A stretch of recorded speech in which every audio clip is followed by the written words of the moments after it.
পৃথিবী বড় স্বার্থপর, দুনিয়া বড় স্বার্থপর।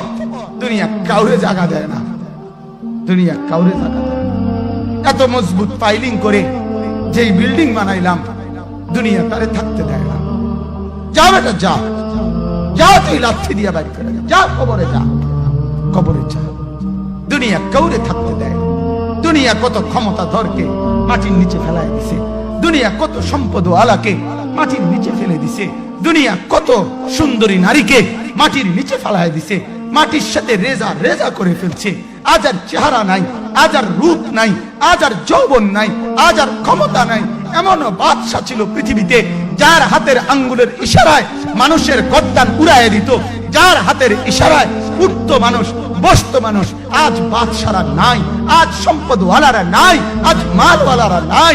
দুনিয়া কাউরে থাকতে দেয় না, কাউরে না দোস্ত, কাউরে দেয় না। দুনিয়া দাদারে আমার থাকতে দেয় নাই। আমার দাদারে আমি দেখছি, আজ আমার দাদা নাই। আমার নানারে আমি দেখছি, আমার নানা নাই। আমার দাদিরে আমি দেখছি, আমার দাদি নাই। আমার নানিরে আমি দেখছি, আমার নানি নাই। আমার বাবারে আমি দেখছি, 14 লক্ষ টাকা বাবার পেনশনের আমি সব ডাক্তারের পিছনে খরচ করে ফেলছি, বাড়ির ফসলের জমি বিক্রি করে ফেলছি।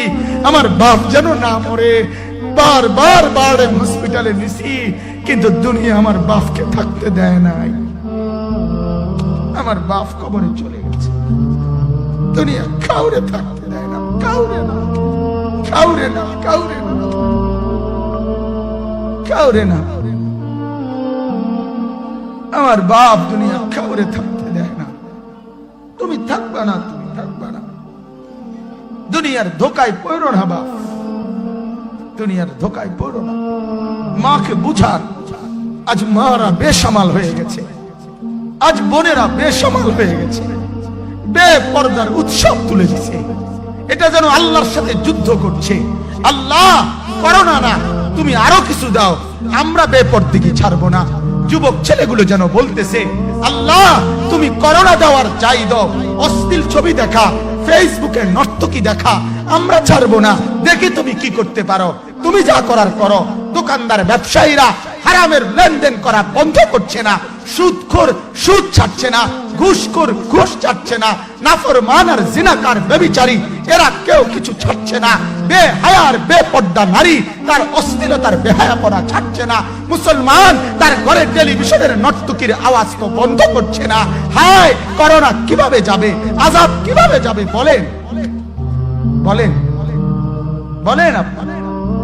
আমার বাপ ফেরাউনের উপরে তো আযাব এতদিন ছিল না, নমরুদের উপরে আযাব এতদিন ছিল না, সাদ্দাদের উপরে আযাব এতদিন ছিল না, কারুনের উপরে আযাব এতদিন ছিল না, লূত আলাইহিস সালামের কওমের উপরে আযাব এতদিন ছিল না, হুদ আলাইহিস সালামের কওমের উপরে আযাব এতদিন ছিল না, নূহ আলাইহিস সালামের কওমের উপরে এতদিন আযাব ছিল না। আজ আমরা মালিককে এই পরিমাণ নারাজ করছি, মালিক এত বেশি নারাজ। আজ 1 বছর হয়ে গেছে, 1 বছরের চাইতে বেশি হয়ে গেছে, কই করোনার মহামারীর আযাব তো যাচ্ছে না, গেছে গা বলে। আমাদের লক্ষ লক্ষ বাচ্চার পড়ালেখা বন্ধ, এরা নষ্ট হওয়ার চূড়ান্ত পর্যায়ে পৌঁছে গেছে। মোবাইল এদেরকে শেষ করে দিছে। লক্ষ লক্ষ ছেলে। গতকালকে এক মা আমার আত্মীয় ফোন দিয়া বলতেছে, সকাল 10টায় বাচ্চাটা ঘর থেকে মোবাইল লইয়া বাইর হইছে, রাতের 10টায় মা তারে ফোন দিয়া বলছে, বাপ ঘরে আসতি না, ভাত খাইতি না। বাচ্চা তারে বলতেছে, তোমার অসুবিধা কি, তোমার সমস্যা কি? মা এই কথা বইলা কাঁদা দিছে যে, শোনেন হুজুর কদ্দুর দোয়া করো। এক বাচ্চা, এক ছেলে, সে যদি তার মাকে কথা বলতে পারে, তার মানে গুনাহ তারে এত মজা দিয়া দিছে, ফেসবুক তারে এত মজা দিয়া দিছে, ইউটিউব তারে এত মজা দিয়া দিছে, নর্তকী তারে এত মজা দিয়া দিছে, গুনার দৃশ্য তারে এত মজা দিয়া দিছে, সে মাকে ধমক দিচ্ছে। রাত 10টা বাজলে কি হইছে, রাতের 3টা পর্যন্ত দেখলে তোমার সমস্যা কি? আমার আখিরাত আমি নষ্ট করলে তোমার অসুবিধা কি? আমার জাহান্নাম আমি ঠিক করে নিলে তোমার সমস্যা কি? আল্লাহ আমাদেরকে মাফ করে দেন, আল্লাহ আমার জাতিকে মাফ করে দেন।